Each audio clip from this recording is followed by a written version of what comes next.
এদিকে কক্সবাজারের মাতামুহুরী উপজেলায় এক প্রবাসীর বাড়িতে ডাকাতির পর মা ও মেয়েকে দল বেঁধে ধর্ষণের অভিযোগ উঠেছে। এ ঘটনায় ৬ জনকে গ্রেপ্তার করেছে পুলিশ। সোমবার রাত ২:৩০টার দিকে ডলনিরঘোনা এলাকায় এই ঘটনা ঘটে। স্থানীয়রা জানায় ৮ থেকে ১০ জনের ডাকাত দল জানালার গ্রিল কেটে ওই বাড়িতে ঢোকে। তারা নগদ টাকা, স্বর্ণ অলংকার সহ মূল্যবান মালামাল লুট করে নিয়ে যায়। এক পর্যায়ে ওই বাড়ির স্ত্রী এবং মেয়েকে সংঘবদ্ধ ধর্ষণ করে পালিয়ে যায়।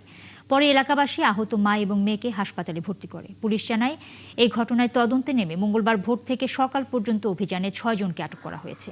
আটককৃতরা হলেন রেজাউল মেহেদি বাবু, কেফায়েত এবং তানজিদ। তারা সবাই পূর্ব বরবেউলা ইউনিয়নের বাসিন্দা।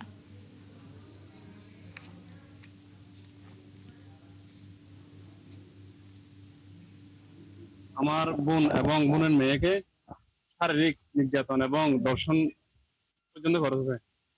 এরপরে স্বর্ণালংকার এবং টাকা পয়সা লুটপাট করে নিয়ে গেছে। না দেশের যেটুকু মা বোন আছে প্রত্যেক কি আল্লাহ তোরা নিরাপত্তা দিবে সরকারের কাছে আবেদন চাই। অনেক গরু চুরিতে ধরি, মোবাইল চুরিতে ধরি, কুড়ো চুরিতে ধরি, আসতে ধরি, গাছে হাঁটতে ধরি, মানে দেশ সময় জিয়ান ফার সবসময় তারা কিন্তু আছে। ইয়াবা ব্যবসা ধরি, ইয়াবা সেবা ধরি, এটা কেন না ফরিত নুরানি আছে, নুরানি ভিতরে ঢুকি তারাই ইয়াবা খাই।